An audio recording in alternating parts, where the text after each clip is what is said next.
Prime Minister Mark Carney's government is set to unveil its first budget today. Finance Minister Francois-Philippe Champagne says the budget will offer generational investments and something for all Canadians.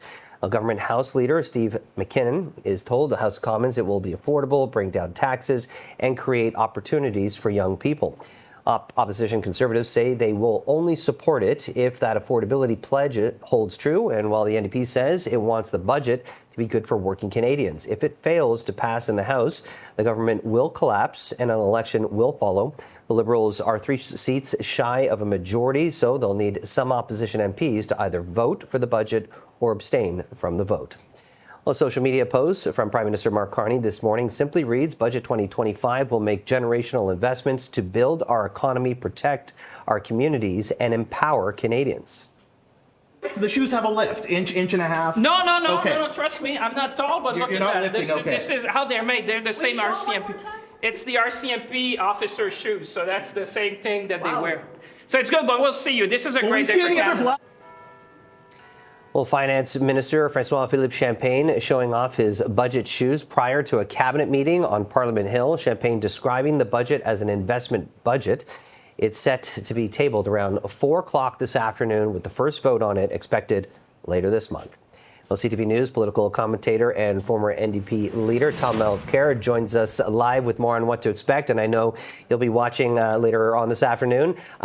What are you expecting, Tom? We've been hearing that the government wants to make generational investments and spend less at the same time.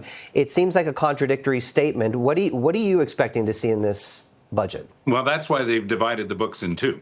They're going to say this side of the column, don't pay attention to it. It's not really government spending. It's all investment. Justin Trudeau used to do that all the time, but he never had the artifice of splitting the books. He would just say, oh, it's not deficit spending, it's investment in the future. So Carney's following down the same path, somewhat more artfully, because he's using that particular accounting trick. The other thing that people are going to be paying attention to is what's happening on the operations side. So how much is the government costing us? Carney's already given some hints that he's fed up with the massive explosion in the size of the federal civil service, and who can blame him? It increased by 40% under Trudeau. So that's one of the things he's going to be tackling. People who care about the environment, I think, are going to be quite shocked to see one of the signal programs that was put in place to deal with greenhouse gases canceled. We are being told in a series of newspaper and other media reports today that they will get rid of the program to plant 2 billion trees. That program has seen lots of groups and environmentalists and others get together, invest heavily, put a lot of their resources into being part of this particular program. And if they get rid of that, people will be scratching their heads saying, I thought Mark Carney was one of the people who knew the most about environment among world leaders, and I believe that to be the case. So if he does get rid of it, I'd love to see what he's come up with to replace it, and I'm going to wear my name of Thomas. I'll be a doubting Thomas if they try to convince me that they've come up with something better to replace it. They got rid of the consumer-facing carbon tax, which was something to deal with greenhouse gases. If they get rid of this, honestly, Jamie, I'm going to be at a loss for words to try to explain what the Liberals are up to here. Tom, I want to get your take on nation-building projects. This is something that the Prime Minister and the rest of his cabinet have been talking about quite a bit, especially when it comes to things like energy in the energy sector. You mentioned investments, how do we attract, or how do you think this budget will attract foreign investors to get involved in some of these massive projects when through the first 2 quarters of Canada, there's been a net outflow of $86 billion? How do you get people to invest in our country when nearly $90 billion in capital investments have fled the country? Mark Carney's analysis of that is that our tax system is unwelcoming. And I don't think he's wrong in that regard. And he's somebody who understands this stuff pretty keenly. So I am expecting to see in the budget new rules that will make it more favorable and interesting and attractive for foreign investors to bring their money to Canada. That's what he was talking about a lot during some of his summer trips, in particular in Great Britain. London remains an important financial hub. And he's got, of course, great contacts there, having been former head of the Bank of England.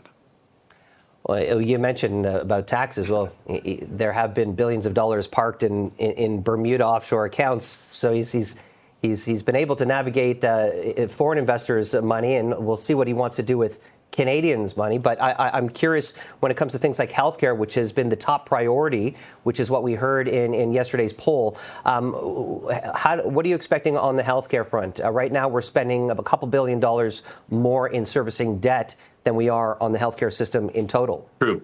Yeah, and of course, it's first and foremost provincial jurisdiction. So the feds always tread carefully as they move in and move out. Unfortunately, they often move out once they've moved in. So what we're seeing in the $50 billion infrastructure plan is the possibility to build hospitals with it. I think that that would be wise because you can't take the hospital away once it's been built. If you say you're going to have a pharmacare program and then you cut it back, or you're going to have subsidies to the provinces and then you cut them back, or you at least don't follow inflation, which is the same as cutting them back, then you've got a problem. But if there's a $50 billion pot of money there and you can access it to build hospitals, which is what is being hinted, then that would be a good move. It would be a permanent thing, and it would be also the ability to create good paying jobs across the country. Tom, I think many would agree that a lot of people in the country maybe don't have the appetite for another election after we just went through one just about 6 months ago. What's your take on the potential of, the opposition members not supporting this budget and the potential of going to the polls? Or do you think that we could potentially see some people from your old party abstain from the vote that could potentially help pass the budget? Yeah, it would be the same thing. I think, Jamie, that your question is essential, and my gut feeling is that the budget's going to pass. I don't think that there's enough of a sense out there that it's ripe for an election. But accidents have been known to happen on votes. When you have 7 NDPers who seem evenly split, I mean, they split, for example, over the appointment by the party of Don Davies as the interim leader. There were 3 women who said, look, we weren't properly consulted. This isn't fair what's going on here.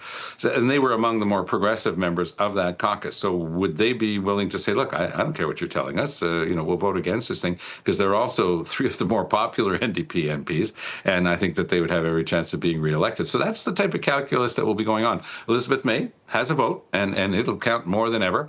The Bloc Québécois, despite all its bluster, I think is going to be counting heads when the vote comes on the budget, because the Bloc loves to say that they have things that are non-negotiable, demands, for increases in spending here and there. But I don't think that they're ready yet for an election. The Conservatives are trying to make sure that we believe them when they say, look, we haven't decided to vote on the budget yet, for or against, because we haven't seen it, which is a wise thing to say, but I don't want to spoil anybody's fun. But I'll safely predict that every single member of the Conservative caucus is going to vote against this budget, no matter what's in it. I'm here for the Blanchette impersonation anytime you want to do it, Tom. That was great. We appreciate your time as always. Thank you so much. All the best.